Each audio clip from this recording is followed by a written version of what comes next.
نحمده ونصلي على رسوله الكريم اما بعد فقد قال الله تبارك وتعالى كما ورد في سورة الواقعة اعوذ بالله من الشيطان الرجيم بسم الله الرحمن الرحيم وَلَقَدْ عَلِمْتُمُ النَّشْأَةَ الْأُولَى فَلَوْلَا تَذَكَّرُونَ وقال عز وجل كما ورد في سورة الانشقاق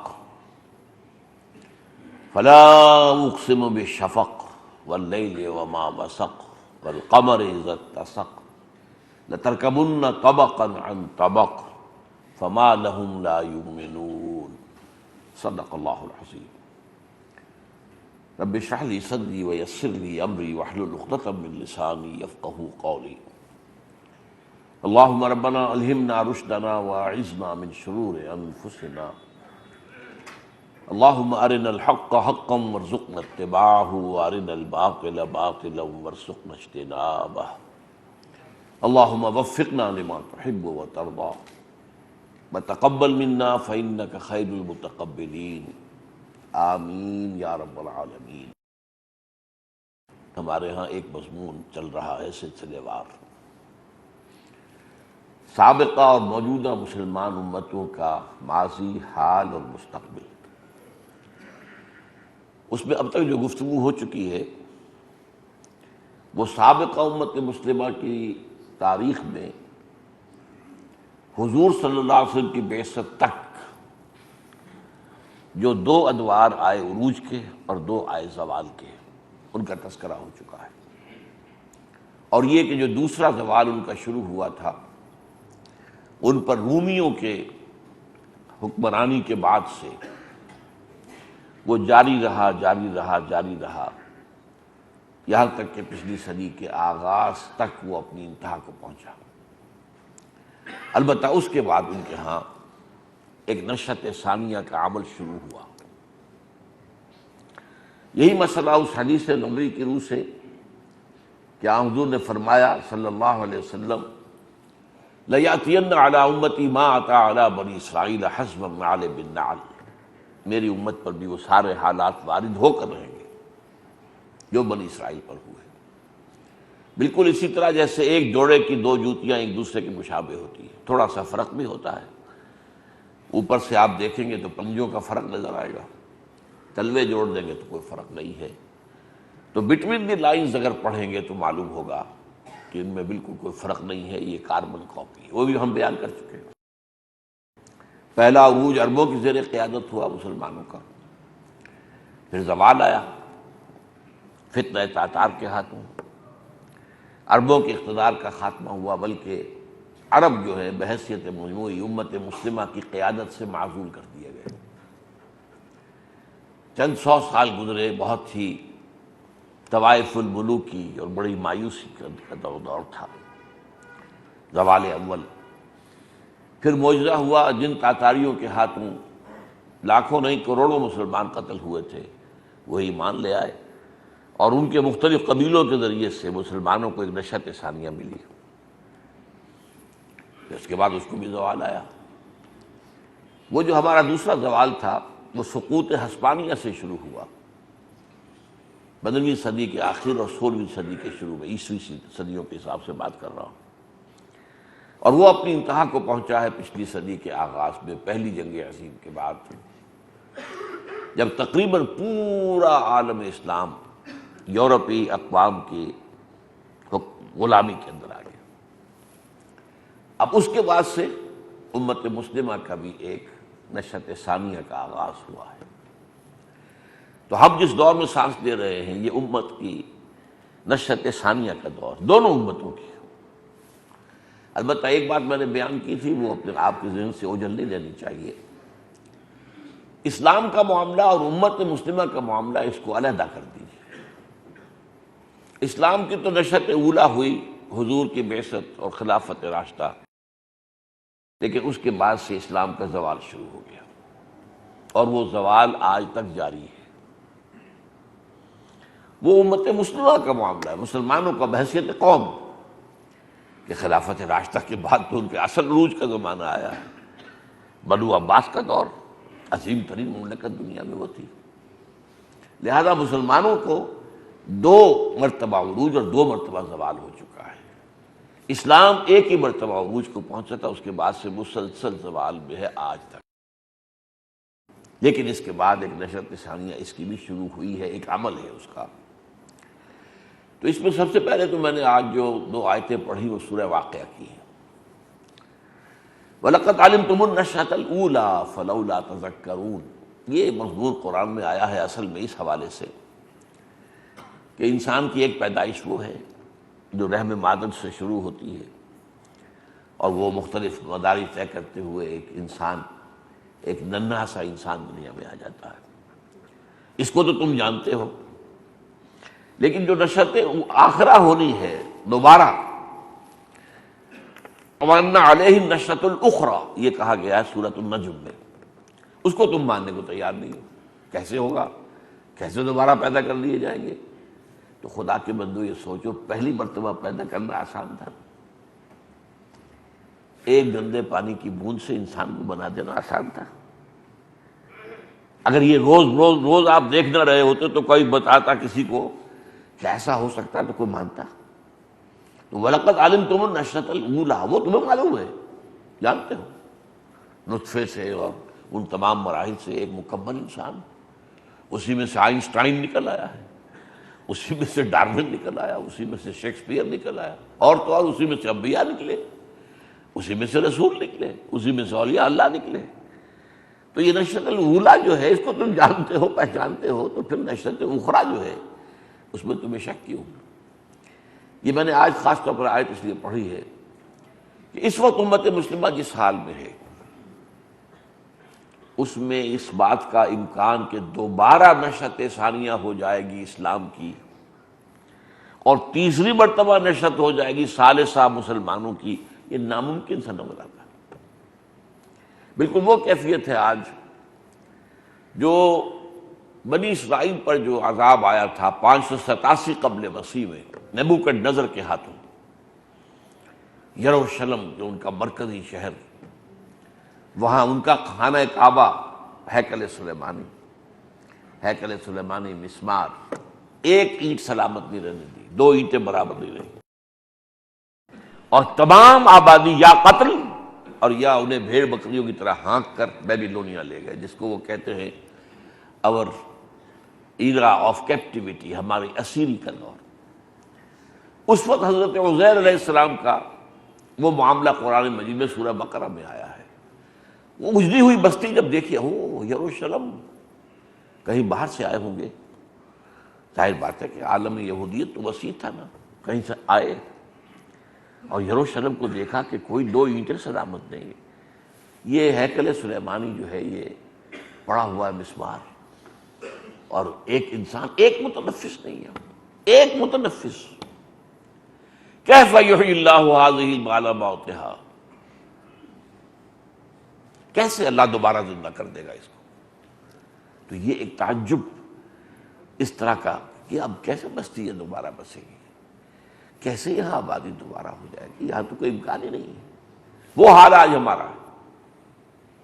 اس کے بعد کیا ہوا، یہ سورہ بقرہ میں ہے، 100 سال کے لیے موت طاری کر دی اللہ نے حضرت عزیر پر علیہ السلام۔ اب وہ تو سوئے ہوئے اس موت کی نیند، اس 100 سال میں ایک انقلاب آ گیا۔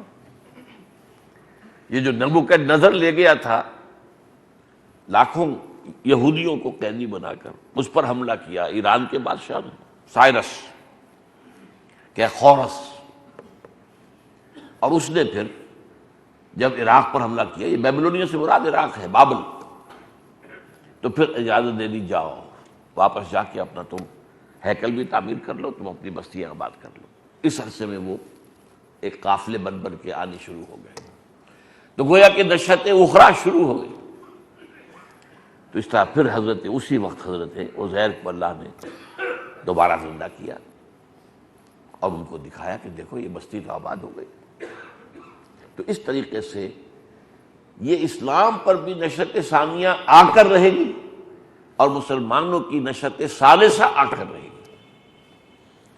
تو فرق صرف یہ ہے کہ اسلام کی یہ نشأت ثانیہ ہے، مسلمانوں کی نشرت ثالثہ ہوگی، پہلی عربوں کے زیر قیادت، دوسری ترکوں کے زیر قیادت، ترکان تیموری، Terken صفوی، Terken Seljuqi, Terken Usmani, stock ایک ہی ہے۔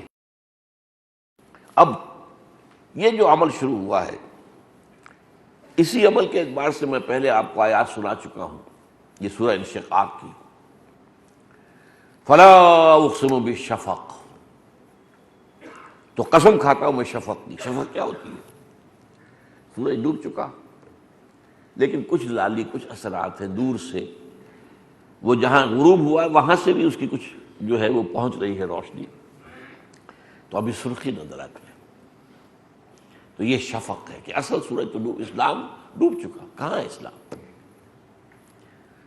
ایک مذہب کی حیثیت سے ہے، دین کی حیثیت سے کہیں نہیں، کہیں نہیں، کہیں نہیں، سورج ڈوب چکا، لیکن شفق، اس کی تعلیمات تو باقی ہے نا، اس کی ایک یاد تو ہے نا کہ ہاں دور نبوی اور خلافت راشدہ میں وہ نظام تھا، قائم تھا۔ اس کے بعد تاریک رات آ گئی، واللیل وما وسق، اور قسم ہے رات کی اور جو کچھ وہ اپنے اندر سمیٹ لیتی ہے۔ تاریک کیا ہی سمیٹے گی رات، اور کیا سمیٹے گی؟ یہ دور میں جو گمراہیاں آئیں، جو فتنے اٹھے، وہ سب اس طویل رات کا حصہ ہے۔ لیکن پھر والقمر اذا اتسق، پھر جب قسم ہے چاند کی جب کو رفتہ رفتہ بھرتا ہے۔ آپ کو معلوم ہے پہلی رات کا چاند کیا نظر آتا ہے؟ جیسے کوئی سوکھی ہوئی ٹہنی سی ہو کوئی، اس کے بعد 14 دن میں کیا بن جاتا ہے؟ اذا اتسق، جب بھر جاتا ہے پورا۔ لترکبن طبقا عن طبق، تم لازماً چڑھو گے ایک سطح کے بعد دوسری، طبق کے بعد دوسرا طبق، جیسے کہا گیا کہ سبع سماوات طباقا، جیسے یہ 7 آسمان ایک دوسرے کے اوپر ہیں، تو ایسے ہی تم طبقاً عن طبق، ایک مرحلے، ایک درجے سے دوسرے تک چڑھائی ہوگی۔ تو یہ عمل جو ہے نشأت ثانیہ کا اسلام کا اور نشأت ثالثہ کا مسلمانوں کا، یہ تدریجاً ہوگا۔ یہ کام اب اس طرح نہیں ہو سکتا جیسے کہ حضور کے عہد مبارک میں ہو گیا، کہ آپ کے دست مبارک میں صرف آپ کی حیات دنیاوی 23 برس، بلکہ حیات دنیاوی تو آپ کہیں کہ 61 برس تھی جو قمری حساب سے، لیکن ظاہر بات ہے اس سے پہلے جو 40 برس ہے، پہلے وہ تو ابھی وحی کا آغاز نہیں ہوا تھا، اس کے بعد تو وہ 21 برس ہی بنتے ہیں نا، یا قمری حساب سے 23 برس۔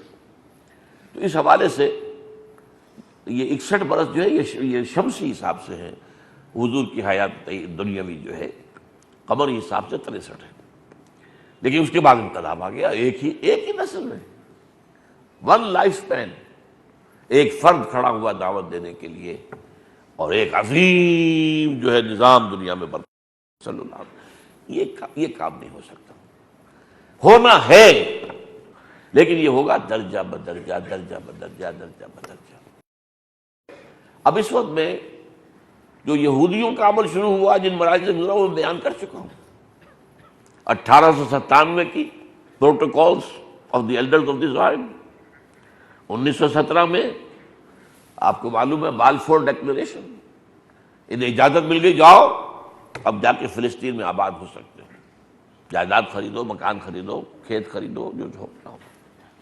1948 میں اسرائیل قائم ہو گیا، 1967 میں اس نے 3 عرب ملکوں کو شکست فاش دے کر اپنی حدود بڑھا لی۔ یہ اس کی نشأت ثالثہ، اس کی نشأت ثالثہ ہے، کیونکہ 2 نشأتوں میں تو گزر چکا تھا یہ، لیکن اس وقت اس کا ذکر بھی مجھے کرنا ہے۔ مسلمانوں کی جو نشأت ثانیہ کا عمل چل رہا ہے، بس نشأت ثالثہ اس میں گڑبڑ ہوتی رہے گی میری گفتگو میں، اور اسلام کی نشأت ثانیہ یہ اب ساتھ ساتھ چل رہے ہیں، یہ دونوں ملے ہوئے عمل ہیں۔ اور یہ بھی جان لیجئے، جیسے کہ ابھی میں نے کہا تھا یہ دونوں علیحدہ بھی ہیں لیکن ایک بھی ہیں، ملے ہوئے بھی ہیں، اس لیے کہ جیسے کہ علامہ اقبال نے کہا، تو نہ مٹ جائے گا ایران کے مٹ جانے سے، نشہ میں کو تعلق نہیں پیمانے سے۔ مسلمان قوم جو ہے وہ پیمانے کے معنی ہے جس میں شراب ہے، پیمانہ ٹوٹ جائے تو کیا شراب کا اثر ختم ہو جائے گا؟ مسلمان ٹوٹ بھی جائیں، اسلام جو ہے وہ تو باقی رہے گا۔ اس حوالے سے تو نہ مٹ جائے گا ایران کے مٹ جانے سے، نشہ میں کو تعلق نہیں پیمانے سے۔ لیکن وہ شکوہ میں یہ بھی کہتے ہیں کہ ان کے نظر میں مشہور کہ ہم تو جیتے ہیں کہ دنیا میں تیرا نام رہے، کہیں ممکن ہے کہ ساقی نہ رہے جام رہے؟ ساقی تو ہے نا جو جام کو حرکت میں لاتا ہے. اب دیکھیے جام وہاں بھی ہے، جام یہاں بھی ہے. اس جام میں جو شراب ہے وہ اسلام ہے. ساقی جو جام کو گردش میں لا رہا ہے وہ مسلمان تھے جو اسلام کو لے کر نکلے اور کہاں سے کہاں تک پہنچایا، وہ تو مسلمانوں کے ذریعے سے ہوا. تو یہ دونوں چیزیں ایک بھی ہیں اور جدا بھی ہیں. لیکن اس وقت جو میں ذکر کر رہا ہوں وہ یہ ہے کہ امت مسلمہ کی نشأت ثالثہ اور اسلام کی نشأت ثانیہ کا عمل ساتھ ساتھ چل رہا ہے. یہ عمل جو ہے یہ ایک بہت سے پہلوؤں کا حامل عمل ہے. یہ بسیط عمل نہیں ہے، کوئی ایک عمل نہیں ہے، بلکہ میں اسے کہوں گا کہ 3 pronged اٹیک جیسے ہوتا ہے فوجی اصطلاح میں. 2 pronged اٹیک، آپ نے کسی جگہ 2 طرف سے حملہ کیا تاکہ وہ جو ایک طریقے سے جکڑ لیں اپنا جو بھی ہدف ہے اس کو. تو 3 pronged اٹیک ہے کہ جو کفر کہہ لیں، امت باطل کہہ لیں، حزب اللہ کے خلاف جو عمل شروع ہوا ہے اور جو ہو گیا تھا پچھلی صدی ہی میں، وہ جیسے ہی ہمارا انتہا کو پہنچا زوال پہلی جنگ عظیم کے بعد 1914 میں سلطنت عثمانیہ کا خاتمہ اور پورا عالم اسلام یورپین کولونیل پاورز کا غلام، یہ لوسٹ ایب کو ہم پہنچ گئے تھے. لیکن اس کے بعد آپ زیادہ سے زیادہ کہہ لیں کہ 10 سال کے عرصے کے بعد ہی ایک اپورڈ موومنٹ شروع ہو گئی اور یہ کئی سٹیجز سے گزر چکی ہے. ابھی کچھ مراحل طے کرنے ہیں. لَتَرْكَبُنَّ طَبَقًا عَن طَبَقٍ، یہ بھی یاد رہے کہ ہم کچھ نہ کچھ فاصلہ طے کر آئے ہیں. اس سے امید بنتی ہے اور یہ کہ مایوسی کے بادل چھٹ جاتے ہیں. لیکن جیسا کہ میں نے عرض کیا یہ ایک بسیط عمل نہیں ہے بلکہ اس کے 3 پہلو ہیں. سب سے پہلا پہلو جو ہے وہ کیا ہے؟ مسلمان بحیثیت قوم آزاد ہو جائیں. پورے عالم اسلام سے آپ کو معلوم ہے ایک ایک کر کے انڈونیشیا سے چلے گئے، انڈیا سے چلے گئے، آپ کو معلوم ہے عالم عرب سے چلے گئے، ہوتا ہوتا پورا عالم اسلام تقریباً آزاد ہو گیا. یہ پہلی سٹیج ہے. یہ بھی در حقیقت اگرچہ احیاء اسلام سے اس کا براہ راست کوئی تعلق نظر نہیں آتا، لیکن یہ تحریکیں اکثر سیکولر قیادت میں چلی ہیں. انڈونیشیا میں سیکارنو ایک خالص سیکولر ذہن کا آدمی تھا، اس کا مذہب سے کوئی تعلق نہیں تھا. ہمارے ہاں قائد اعظم بھی اپنی ابتدائی شخصیت کے اعتبار سے سیکولر ذہن کے آدمی تھے. مذہب سے عملی طور پر ان کا کوئی بہت زیادہ جو ہے ظاہر تعلق نظر نہیں آتا. اور اتاتورک تو آپ کو معلوم ہے کہ وہ تو خالص سیکولر اور یوں سمجھیے ایک اعتبار سے اسلام دشمن شخص تھا. اگرچہ ایک وقت میں جبکہ حالات زیادہ معلوم نہیں تھے تو اتاتورک کو سمجھا گیا تھا کہ عالم اسلام کا بہت بڑا ہیرو ہے. مجھے آج تک یاد ہے 1938 میں میں حیران ہوتا ہوں کہ اس زمانے میں کچھ اتنی ایکٹیویٹی تھی سیاسی اور ادبی کہ میں 6 برس کی عمر میں 32 میں پیدا ہوا، 38 میں 2 اشخاص کی موت کا میں نے ایسا اثر لیا جیسا کہ میرا کوئی قریبی عزیز فقط at the age of 6 years. ایک علامہ اقبال اور ایک مصطفیٰ کمال، یہ دونوں 1938 میں فوت ہوئے. تو مصطفیٰ کمال کا بھی یہ ہوا ضرور کہ اگر وہ نہ ہوتا بظاہر احوال تو ترکی بھی نہ بچتا. سلطنت عثمانیہ تو ختم ہوئی لیکن کم سے کم ایک ملک اس نے بچا لیا. تو یہ اس کا ایک پازیٹیو رول ہے جو سامنے رکھنا چاہیے. ہمیں بہت حقیقت پسند ہونا چاہیے. ہمیں یہ ایک عام عادت ہماری جو ہو گئی ہے کہ کسی شخص سے محبت ہے تو اس کے اندر کوئی خامی نظر ہی نہیں آ سکتی. ہماری آنکھیں بند ہو جاتی اس کی خامیوں سے. اگر کسی سے بغض ہو جائے تو اس میں کوئی خوبی نظر ہی نہیں آئے گی، وہ سراپا شر ہے، برائی ہے، ایول ہے. یہ نہیں ہونا چاہیے. ہمیں دیکھنا چاہیے کہ کسی شخص کے اندر کوئی خوبی کا ایلیمنٹ ہے تو اس کو بھی مان لیں، جو بھی نیگیٹو ایلیمنٹس ہے اس کا بھی فہم ہونا چاہیے. صحیح فہم کے بغیر بات آگے چلتی نہیں ہے. اب اگر صدر ناصر نے انگریزوں کو اٹھا کر پھینکا مصر سے نکال کر میڈیٹرینین میں تو وہ عرب نیشنلزم کی بنیاد پر تھا. اگر سیوکارنو نے جد و جہد کی تو وہ ملے نیشنلزم کی بنیاد پر تھی. اگر مصطفیٰ کمال نے ترکی کو بچایا تو وہ ٹرک نیشنلزم کی بنیاد پر تھا. تو یہ سب نیشنلزم تھے، اس کا اسلام سے کوئی تعلق نہیں. یہ نیشنلزم تو در حقیقت خود اسلام اور مسلمانوں پر مغرب نے جو زخم لگائے ہیں کاری، ان میں سے ایک زخم ہے. اس کولونیلزم کا دور جو ہے اس سے پہلے پورے عالم اسلام میں اسلام بس ہے، کوئی مقامی نیشنلزم نہیں تھا، بلکہ پورا عالم اسلام جو ایک وحدت تھا اس معنی میں. اگرچہ حکومتیں جدا ہیں، اب ہندوستان میں مغلوں کی حکومت ہے، ایران میں صفویوں کی حکومت ہے، وہاں فلاں کی ہے، آگے عثمانیوں کی ہے، لیکن ایک مسلمان جو ہے وہ ویسٹ سے چل کر ایسٹ تک چلا جائے اس کے لیے کوئی پابندی نہیں ہے. وہ پورے عالم اسلام کا شہری ہے، کوئی نہیں پوچھتا you are not the son of the soil, who are you. آپ کو معلوم ہے ایک سیاح چلتا ہے اور موراکو سے چلتا ہے ہندوستان میں آگے وزیر بن جاتا ہے. بھائی وہ کیسے بن گیا؟ ملت ایک تھی. ملت کی وحدت کو ختم کیا ہے یوروپین کولونلزم نے. المصر للمصریین الشام للشامیین. اور عربوں تم اٹھو، تمہیں کیا ہو گیا ہے؟ تم ترکوں کے غلام کیوں ہو گئے ہو؟ یہ 1914 کی جنگ میں جو بغاوت کرائی گئی عربوں کے ذریعے سے، یہ سب جو ہے لوکل نیشنلزم، عرب نیشنلزم، ٹرک نیشنلزم اور ملے نیشنلزم ایٹسٹرا. لیکن بہرحال یہ جو ایک پورے پروسیس سے ایک امت کی آزادی کا معاملہ جو ہے حاصل ہوا ہے، لیکن یہ گویا کہ نشأت ثانیہ کا ایک ایلیمنٹ ہے. اس کو ماننا پڑے گا کہ اس کے اندر جو ہے وہ نشأت ثانیہ کا ایک قدم جو ہے وہ پورا ہوا ہے. اگرچہ اب اس میں دو باتیں ذہن میں رکھیے. اگرچہ یہ قیادتیں اکثر و بیشتر جو ہے سیکولر ذہن کی، سیکولر مزاج کے لوگ تھے، لیکن حدیث نبوی ہے، حضور نے فرمایا ہے ان اللہ یؤید الدین برجل فاجر.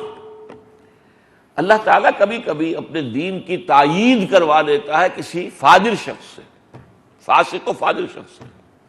اب مصطفیٰ کمال فاسق و فاجر سے کاٹ دو، فاسق و فاجر. لیکن یہ کہ انہوں نے کم سے کم مسلمانوں کی آزادی کا ایک کام کیا نا، تو اس میں بھی گویا کہ ایک تائید جو ہے وہ اسلام کی تائید کا ایک پہلو ہے. دوسری بات اس سلسلے میں یہ نوٹ کیجئے کہ یہ جو حصہ ہے ہمارے احیائی عمل کا، تحریک پاکستان، اس میں بہت ہی منفرد ہے، ممتاز ہے. یہاں کوئی لوکل نیشنلزم نہیں تھا جسے انووک کیا گیا ہو. اسلام کے نام پر تحریک پاکستان چلی. پاکستان کا مطلب کیا؟ لا الہ، یہ واحد تحریک. پورے عالم، سارے عالم اسلام نے آزادی حاصل کی ہے نا، افریقہ کے ممالک نے بھی اور ایشیا کے ممالک نے بھی. کہیں بھی اسلام کا نعرہ نہیں لگا سوائے تحریک پاکستان کے، اور اس کے نعرے سے گونج گیا پورا جو ہے بر صغیر. پاکستان کا مطلب کیا؟ لا الہ الا اللہ. اور اس اعتبار سے بھی یہ منفرد معاملہ تھا ہندوستان کا کہ جب خلافت کے خلاف سازشیں ہو رہی تھی، ابھی خلافت ختم نہیں ہوئی تھی، خلافت 1924 میں ختم ہوئی، لیکن سازش جو ہے یہودیوں کی وہ تو سب کو معلوم تھی. اور برطانیہ میں جب بالفور ڈیکلریشن آ گیا 1917 کا، تو پتہ چل گیا تھا کہ اب کیا حالات ہیں. تو اس وقت اگر احتجاجی تحریک چلی ہے پوری دنیا میں تو صرف ہندوستان میں. سوچئے خلافت معاملہ صرف ہندوستانی معاملوں کا، مسلمانوں کا تو نہیں تھا. اگر یہ تھا تو پوری دنیا کے مسلمانوں کا معاملہ، لیکن پوری دنیا میں اور کہیں پر کسی کے کان پہ جوں تک نہیں رینگی. کبھی ہوتا ہے نا جوئیں پڑ جائیں تو جوں اگر کان پہ رینگے گی تو پتہ چلے گا بھیا کوئی چیز چل رہی ہے. یہ احساس تک نہیں. یہ محاورہ ہے کان پر جوں تک نہ رینگے، کہیں پتہ ہی نہیں چلتا. یہاں پر تحریک چلی اور ایسی زبردست چلی کہ اس نے ہندو تک اس میں شامل، گاندھی شامل ہوا. ذرا غور کیجیے. تو یہ ہے اس ایک جو اسپیکٹ ہے احیائی عمل کا، یعنی تحریک آزادی کی، جس کے نتیجے میں پورا عالم اسلام اب کم سے کم ظاہری طور پر آزاد ہے، عسکری طور پر آباد ہے. اگرچہ ابھی ذہنی غلامی باقی ہے، اگرچہ ابھی ٹیکنالوجی کے اعتبار سے ہم غلام ہیں، اگرچہ ہمیں ابھی ان کے مالیاتی شکنجوں نے بھی جکڑا ہوا ہے. یہ ہے غلامیاں ہیں، ابھی ختم نہیں ہوئی ہیں، لیکن وہ براہ راست غلامی، ڈائریکٹ سلیوری، وہ ختم ہو چکی ہے. اور یہ جو غلامیاں یہ تو اسلام کی نشأت ثانیہ سے ختم ہوگی. یہ مسلمانوں کی نشأت ثالثہ سے ختم نہیں ہو سکتی. وہ مسلمانوں کی نشأت ثالثہ جو ہے وہ تو ٹھیک ہے، مسلمان آزاد ہو گئے، لیکن اسلام کی نشأت ثانیہ ہوگی تو یہ ذہنی غلامی بھی ختم ہوگی. اور پھر ہر ایک بات سے پھر ہم اپنے پاؤں پر کھڑے ہو کر اللہ پر توقع، اللہ سے امید رکھتے ہوئے پھر ہم باطل کو چیلنج کریں گے اور باطل کا مقابلہ کریں گے. اچھا، اس احیاء علم کا ایک اور حصہ جو ہے عمل کا، وہ ہے علماء کی زیر قیادت۔ علماء دین جو ہے ہمارے، یہ اصل میں ان کا جو نظام جو بنا ہے وہ تو اس وقت بنا تھا جبکہ مسلمانوں کی اپنی حکومتیں تھیں، چاہے خلافت راشدہ نہیں تھی، حکومت تو مسلمانوں کی تھی۔ تو اس وقت ظاہر بات ہے کہ جیسے کسی بھی حکومت کو مجسٹریٹس کی ضرورت ہے، اور جو ہے جو بھی وہاں پہ حاکم ہیں ان کی ضرورت ہے، حکام کی ضرورت ہے، وغیرہ وغیرہ۔ تو مسلمانوں کی حکومتوں میں یہ تین عہدے تھے جس کے لیے نظام تیار کیا گیا تاکہ ان عہدوں کو پر کیا جا سکے۔ قاضی چاہیے تھے، فیصلے کرنی ہے تو وہ اسلام پڑھیں گے، فقہ جانیں گے، تبھی تو فیصلے کریں گے اسلام کے مطابق۔ لہذا سارا ایمفیسس اس میں فقہ پر ہے، اس لیے کہ قانون کے حوالے ہی سے فیصلے ہوں گے۔ پھر اس میں مفتی حضرات کی جو کہ فقہ کے ایکسپرٹ ہوں، وہ قاضی کو مدد کر سکیں گے کہ اس معاملے میں فتویٰ یہ ہے، دین کا فتویٰ یہ ہے، قاضی کو مدد کرنے کے لیے۔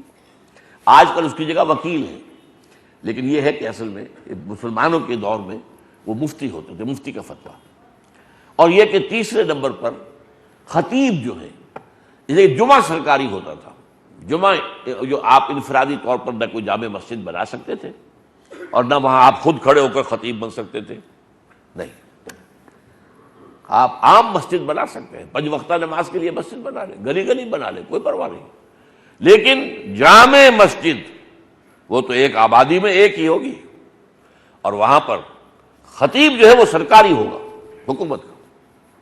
ویسے تو یہ ہے کہ اصل اسلام تو یہ ہے کہ اگر لاہور ایک صوبے کا جو ہے صدر مقام تو یہ گورنر نماز پڑھا ہے جمعے کی، گورنر خطبہ دے، خلفائے راشدین خطبہ دیتے تھے، خلفائے بنو عباس دیتے تھے، حالانکہ یہ لوگ اصل میں خلفائے راشدین تو نہیں تھے، لیکن خطبہ تو دیتے تھے، بنو امیہ دیتے تھے خطیب۔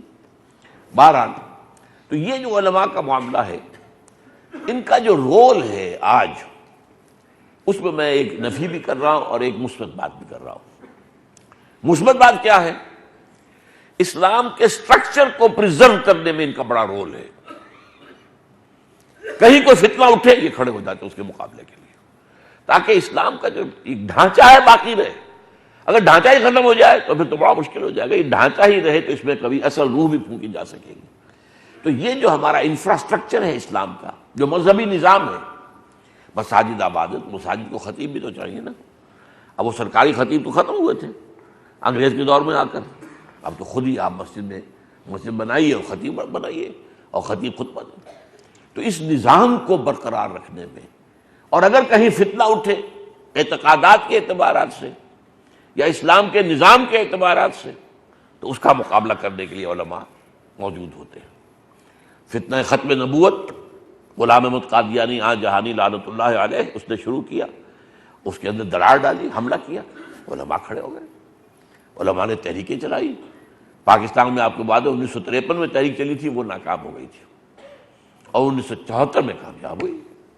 اور پھر ایک فاسق و فاجر آدمی کے ہاتھوں، بھٹو کوئی متقی پرہیزگار آدمی تو نہیں تھا نا، اس کے ہاتھوں اللہ نے یہ فیصلہ کروا دیا کہ قادیانی جو ہے وہ غیر مسلم اقلیت ہے۔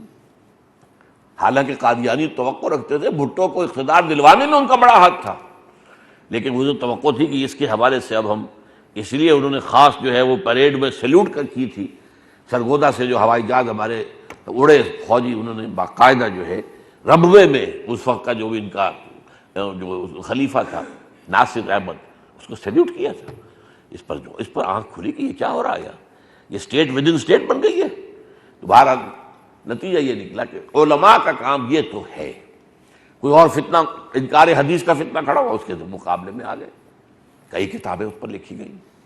اور اگر سر سید احمد خان نے نیچری قسم کی تفسیر شروع کر دی، جن میں معجزوں کا انکار ہے، جن میں یہ ساری چیزیں جو ہے، فرشتے کا بھی انکار ہے، تفسیر ہے، لکھا ہے تفسیر قرآن۔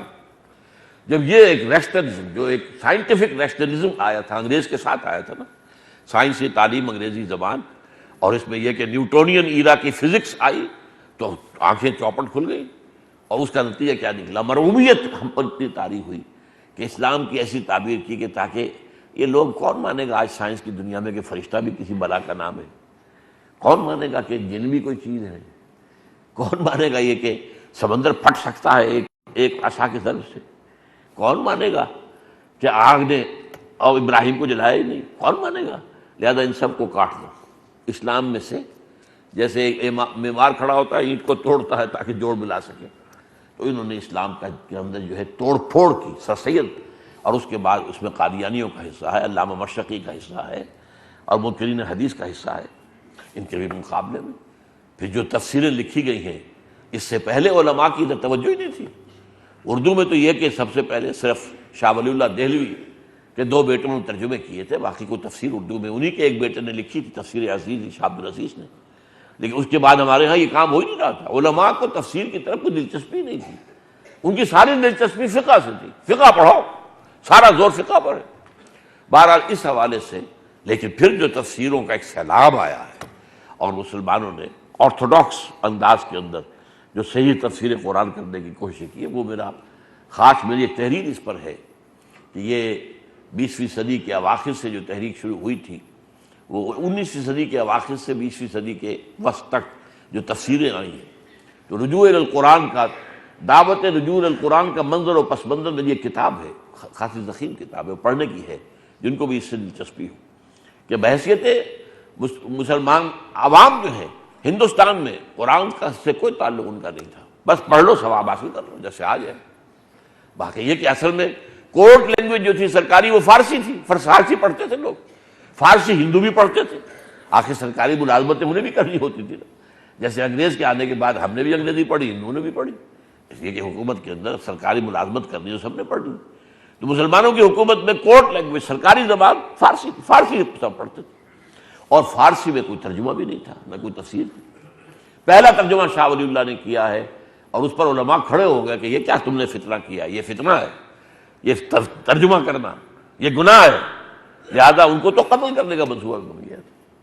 باہر لیکن اس کے بعد جب سر سید احمد خان کی وہ تفسیر آئی تو وہ ایک سٹیمولس بن گیا، ایک تحریک بن گئی مسلمان علماء کے لیے کہ بھائی ہم لاؤ قرآن مجید کے صحیح مفہوم سے لوگوں کو آگاہ کرو اردو زبان کے اندر، ورنہ تو یہ فتنہ پھیلتا چلا جائے گا۔ تو اس حوالے سے علماء کے اندر یہ مس تو ہے کہ وہ دفاع اسلام، عقائد اور اعمال سب کے اعتبار سے وہ دفاع اسلام کا کام تو کرتے رہے ہیں اور کرتے رہیں گے اور کر رہے ہیں، لیکن یہ کہ اسلام کی نشأت ثانیہ کے جو اصل تقاضے ہیں ان کو پورا کرنے کی ان کے اندر استعداد نہیں ہے۔ بلکہ میں افسوس کے ساتھ عرض کروں گا کہ اسلام کا تصور بحیثیت دین ان کے ہاں موجود ہی نہیں ہے۔ اسلام کا تصور بحیثیت مذہب موجود ہے، اسلام کے تصور بحیثیت دین موجود ہی نہیں۔ اقامت دین کا لفظ ان کے ہاں ہے ہی نہیں، ان کی لغت سے خارج ہے۔ مذہب اس میں یہ کہ مذہب کے اعتقادات، مذہب کس کو کہتے ہیں؟ عقائد، عبادات، رسومات، دین کا نام مذہب ہے۔ ان میں اگر کوئی فتنہ اٹھے تو اس کے لیے کھڑے ہو جائیں، وہ ایک دفاع ہے، پروٹیکشن ہے، پروٹیکشنزم کہہ لیجئے اس کو، یہ کام انہوں نے کیا ہے۔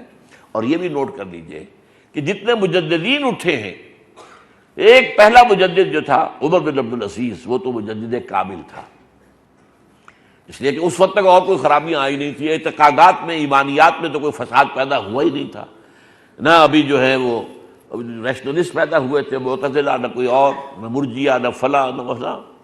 لہذا اس کے 2 ہی کام تھے، ایک سیاست میں جو خرابی آئی تھی، موروثی بادشاہت، اس نے کہا میں نامزدگی کی وجہ سے خلیفہ بننے کو تیار نہیں، میں اپنی بیعت سے تمہیں آزاد کرتا ہوں، تم اپنے مشورے سے جس سے چاہو خلیفہ بنا۔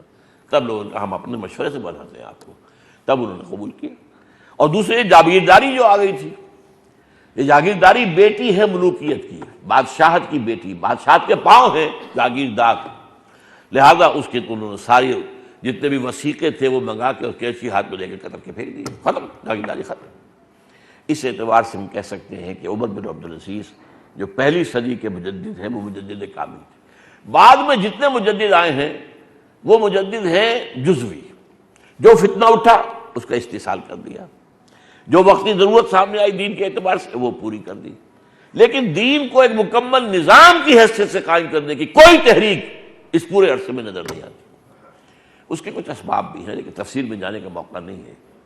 میں ان کے اس طرز عمل کی جو وجوہات ہیں جس کی وجہ سے یہ ہے کہ ان کے بارے میں کوئی جو ہے حقارت کا جذبہ پیدا نہ ہو جائے کہ معاذ اللہ ان لوگوں نے یہ کام تو کیا ہی نہیں، اس کی وجوہات ہیں، لیکن دی فیکٹ ریمینز جسے انگریزی میں کہتے ہیں کہ کوئی دین کو اثر نو مکمل نظام زندگی کی حیثیت سے قائم کرنے کی تحریک نہ چلی، اور یہ جو ہمارے علماء کرام ہیں نہ وہ چلانے کی اہلیت رکھتے ہیں، جدید فکر سے نہ آشنا ہے، جدید سائنسز سے نہ آشنا ہے، آخر اس دور کے جو تقاضے ہیں ان کو کیسے پورا کریں گے؟ ہاں مسلمان حکومت ہو، اس میں قاضی کی حیثیت سے لگ جائیں گے، اور اس میں بھی یہ ہے کہ وہ اپنی فقہ سے باہر نہیں نکلتے۔ اس قدر سخت فصیلیں جو ہیں، بڑی اونچی فصیلیں جو ہیں، یہ فقہ حنفی ہے، اس کے دائرے سے باہر قدم نکالنا گویا کہ کفر میں چلے جانا ہے۔ حالانکہ نظری طور پر مانتے ہیں کہ چاروں فقہ حق ہے، صحیح ہے، لیکن آپ کو حق نہیں ہے کہ آپ اپنی فقہ سے قدم باہر نکال سکتے۔ بہرحال یہ میں نے دوسرا ان کا جو رول ہے پازیٹیو وہ بھی بیان کر دیا آپ کے سامنے، اور جو کمی ہے وہ بھی بیان کی ہے۔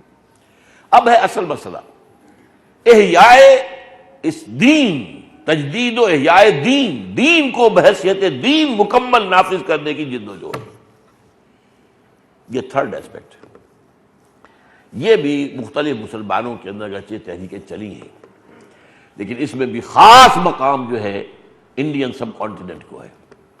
بر عظیم پاک و ہند ایک تھا نا، یہ تو ٹھیک ہے 60-70 سال سے پہلے تو ایک ملک ایک ہی تھا نا، ہند۔ اس ہند ظاہر بات ہے کہ جو پچھلے ہمارے 400 سال کے مجددین ہیں وہ ہند میں پیدا ہوئے نا، وہ پاکستان میں تو کوئی پیدا نہیں ہوا۔ مجدد الفسانی کہاں؟ آپ کو معلوم ہے مشرقی پنجاب، وہاں پر ہے، موجود ہے، ان کا مزار ہے۔ شاہ ولی اللہ یہ ضلع مظفر نگر کے قصبے کی پیدائش ہے اور دلی کے اندر مدفون ہے۔ اس کے بعد سید احمد بریلوی پیدا تو ہوئے ہیں کہیں رائے بریلی کے اندر، لیکن یہ کہ پھر مدفون تو ہو ہی نہیں سکے، اس لیے کہ وہ شہید ہو گئے بالا کوٹ میں، اور ان کی لاش مل نہیں سکی۔ وہ ایک جگہ پر میں سن 52 میں گیا تھا جب بالا کوٹ، تو ایک قبر پر قبرستان میں کتبہ تھا سید احمد بریلوی غازی ہست مدفون اندری مرقد، مومن و متقی ولی اللہ و مجدد براس سیزدہ صد، 13ویں صدی کے مجدد، تو آخر وہ بھی ہندوستان میں پیدا ہوئے۔ لیکن اس اعتبار سے ہندوستان کو خاص مقام حاصل ہے، اگرچہ دوسری جگہوں پر بھی مسجومی تحریک وہ انڈونیشیا میں، الاخوان المسلمون عرب ممالک میں، فدائیین ایران میں، یہ اسی سلسلے کی تحریکیں ہیں کہ اسلام کو ایک دین کی حیثیت سے دوبارہ قائم کیا جائے، کہ اس میں بھی بر صغیر پاک و ہند کا معاملہ منفرد ہے۔ یہاں جو عظیم شخصیتیں پیدا ہوئی اس سلسلے میں، ان کے پلے کی کوئی شخصیت پورے عالم اسلام میں نہیں۔ 4 لنکس ہیں اس میں۔ پہلا شخص جس نے کہ یہ تصور دیا کہ اسلام مذہب نہیں ہے دین ہے، وہ اقبال تھا، داڑھی مڈا۔ ان اللہ یؤید الدین برجل فاسق، جو داڑھی مڈانے والا شخص ہے، آپ مسلمان یہی فتویٰ دے گا فاسق ہے، سنت نبوی ہے، سنت موقدہ ہے، اس پر آپ پھاوڑا چلا رہے روزانہ۔ لیکن یہ کہ فکر کے اعتبار سے وہی جو بات میں نے کہا تھا، جس میں جو کچھ ہے مانو، جو نہیں ہے اسے بھی مانو۔ کوئی یہ نہیں کہ بس ہول سیل، یا تو ایک شخص آپ کا جو ہے وہ ہیرو بن گیا ہے تو اس کی کوئی کمزوری نہ آپ دیکھیں گے نہ مانیں گے، اور اگر کسی شخص سے بغض ہو گیا ہے تو اس کی کوئی خوبی نہ دیکھیں گے نہ مانیں گے۔ یہ بات غلط ہے، یہ ایکسٹریمزم مان۔ لیکن یہ شخص ہے جس نے پہلی مرتبہ یہ تصور زندہ کیا ہے کہ اسلام صرف مذہب نہیں ہے، دین ہے۔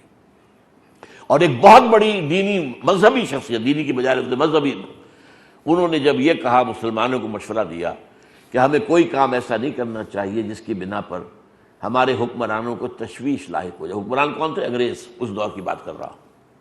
اس لیے کہ انہوں نے ہمیں مذہبی آزادی دی ہے، نماز پڑھنے کی آزادی ہے، روزہ رکھنے کی آزادی ہے، حج کرنے کی آزادی ہے کہ نہیں؟ شادی بیاہ کی آزادی ہے، آئلی قوانین کی آزادی ہے۔ چونکہ انہوں نے ہمیں یہ آزادی دے رکھی ہے، لہذا ان کی کے لیے تشویش کا موجب نہیں بننا چاہیے۔ اس پر جو فقرہ چست کیا شعر اقبال نے، ملا کو جو ہے ہند میں سجدے کی اجازت، ناداں یہ سمجھتا ہے کہ اسلام ہے آزاد۔ اسلام کہاں آزاد ہے؟ اسلام تو پابند زنجیر ہے۔ کہاں ہے اسلام کے احکام؟ کہاں ہے اس کا سیاسی نظام؟ کہاں ہے اس کا معاشی نظام؟ کہاں ہے؟ تو ملا کو جو ہے ہند میں سجدے کی اجازت، ناداں یہ سمجھتا ہے کہ اسلام ہے آزاد۔ اب یہ بات اقبال ہی کہہ سکتا تھا۔ تو اس حوالے سے سمجھ لیجئے کہ پہلا شخص جس نے کم سے کم یہ فکر کیا ہے، اس سے آگے وہ مرد میدان نہیں تھا، اس نے بہت بڑا رول پلے کیا ہے وہ پہلی تحریک کے اندر، قومی تحریک کے اندر، اور وہ جو خطبہ ہے الہ آباد کا جس کے اندر کہ وہ سارا جو ہے قومیت کا تصور دیا گیا ہے، اور اس کے نتیجے میں جو ہے پھر تحریک پاکستان آئی۔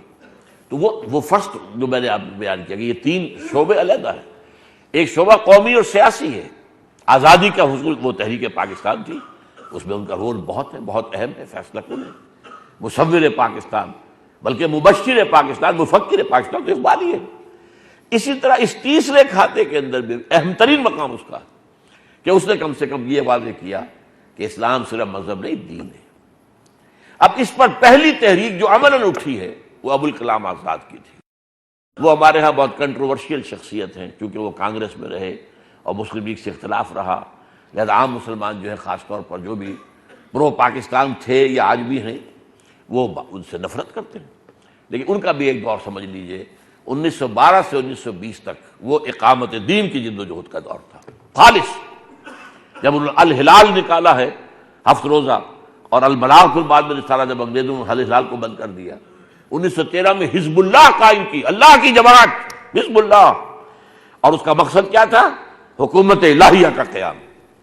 تو یہ فرسٹ اٹیمپٹ تھی پریکٹیکلی، لیکن اس وقت تک جو ہمارے ٹریڈیشنل علماء ہیں ان کا ہولڈ اتنا مضبوط تھا مسلمانوں پر کہ انہیں محسوس ہوا کہ یہ بات چلنے والی نہیں ہے۔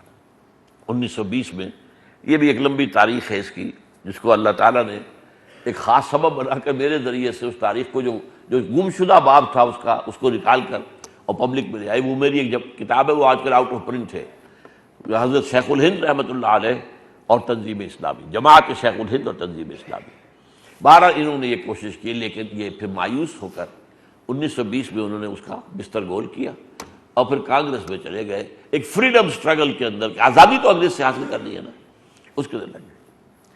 تیسری شخصیت اس میں آئی پھر میدان میں مولانا ابوالعلا مودودی کی۔ انہوں نے جہاں کام چھوڑا تھا ابوالکلام نے وہاں سے شروع کیا، چنانچہ انہوں نے جماعت اسلامی قائم کی تو اس کا نصب العین کیا تھا؟ حکومت الہیہ کا قیام، اور اس کے لیے انہوں نے واقعہ یہ ہے کہ بہت کام کیا، بہت جم کر کام کیا، علماء کی مخالفت کے باوجود کام کیا، محنت کا مادہ ان میں بہت تھا، استقامت، لگے رہنا، ڈٹے رہنا، یہ سارا کام انہوں نے کیا۔ اور ایک بہت عمدہ ان کی اس زمانے کی تحریر ہے، وہ میں آپ لوگوں کو مشورہ دوں گا۔ اس وقت 1940 میں جب انہوں نے لیکچر دیا ہے علی گڑھ یونیورسٹی میں اسٹریچی ہال میں، اسلامی حکومت کیسے قائم ہوتی ہے، ان کا موقف کیا تھا کہ یہ قومی تحریک مسلم لیگ جو ہے یہ اگر کامیاب ہو گئی تو اس سے قومی ایک ریاست تو قائم ہو جائے گی، اسلامی نہیں ہو سکتی، اور وہ صحیح تھی، بات صحیح ثابت ہو گیا۔ پاکستان تو بن گیا لیکن کیا اسلامی ریاست بن گئی؟ نہیں، ایک قومی ریاست ہے، اور بے شمار قومی ریاستوں کی طرح کی قومی ریاست ہے، اسلامی تو نہیں۔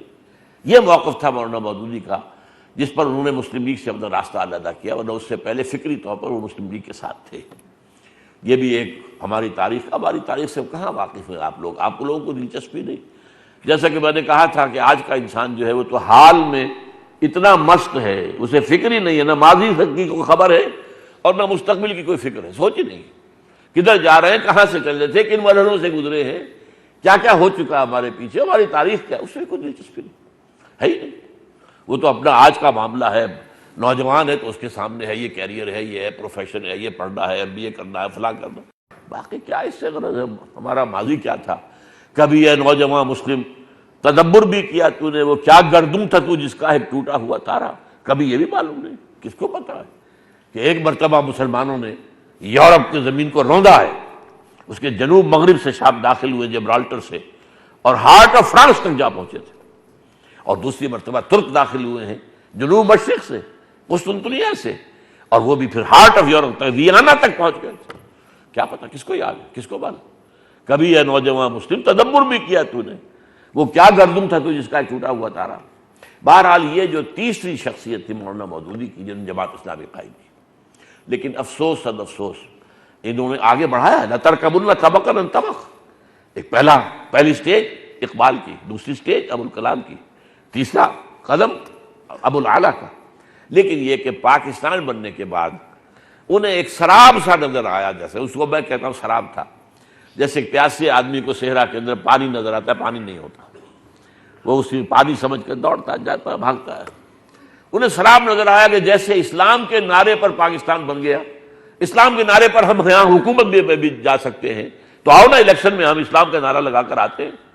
تو یہاں پر اگر حکومت ہماری بن جائے تو پھر ہم لوگوں کے ذہن بھی بدل لیں گے، نظام تعلیم بھی ہمارے ہاتھ میں ہوگا، ذرائع ابلاغ سارے ہمارے ہاتھ میں ہوں گے، تو ہم پھر بدل لیں گے۔ پہلے یہ کہا تھا پہلے یہ تبدیلی لاؤ گے تب پھر اسلام آئے گا، لیکن پھر کیا کہا کہ پہلے حکومت اگر مل جائے تو پھر یہ ہے کہ ہم اس کے بعد ان تمام ذرائع وسائل کو بروئے کار لا کر وہ تبدیلیاں کر لیں گے۔ یہ ہے تیسری جو شخصیت تھی اس کی میرے نزدیک مانوی موت جو واقع ہو گئی، جبکہ انہوں نے الیکشن پالیٹکس کے اندر داخل ہو کر اور اپنے آپ کو ایک قومی سیاسی جماعت بنا دیا۔ وہ ایک اصولی اسلامی انقلابی اقامت دین کی جدوجہد والی جماعت نہیں رہی، وہ ہے جس کی چوتھے سطح پر تنظیم اسلامی اسی سلسلے کی ایک کڑی ہے۔ یہ سلسلہ تو ذہب ہے، یہ ایک سنہری زنجیر ہے۔ یعنی میں نے کہا کہ ایک ہے قومی اور سیاسی تحریکیں آزادی کی، ایک ہے علماء کی تحریکیں، اور علماء کی تحریکوں کے اعتبار سے بھی بر عظیم پاک و ہند بہت اہمیت رکھتا ہے، اس لیے کہ آپ کو معلوم ہے کہ یہ جو تبلیغی جماعت کی تحریک ہے یہ علماء کی تحریک کا ایک ایکٹیو رول جو ہے، علماء کا تصور دین مذہب کا، اور اس کو لیکن انہوں نے بڑی زبردست تحریک کی شکل دے دی۔ آج جتنی بڑی حرکت دنیا میں تبلیغی جماعت کے نام سے جاری ہے، دنیا کی تاریخ میں شاید اتنی کبھی ہوئی نہیں، کبھی بھی نہیں ہوئی۔ یہاں تک کہ ویسے تو یہ کہ عیسائی مشنریز جو ہیں ان کا بڑا نظام تھا، ان کے پیچھے حکومتیں تھیں، حکومتوں کے سے ان کے بجٹ بنتے تھے، لیکن یہ جو تحریک چلی، لیکن یہ بھی تصور دین نہیں ہے، مذہب کا تصور ہے، مذہب کے لیے کام کر رہے ہیں۔ تو یہ جو دین کے لیے کام کرنے والا یہ ایک سلسلۃ الذہب، اقبال، ابوالکلام، ابوالعلا اور پھر تنظیم اسلامی، اس کو اب آپ سمجھیں کہ یہ ہے در حقیقت وہ پس منظر کہ یہ ایک احیائی عمل جاری ہو گیا ہے۔ اقول قولی ھذا واستغفر اللہ لی ولکم ولسائر المسلمین والمسلمات۔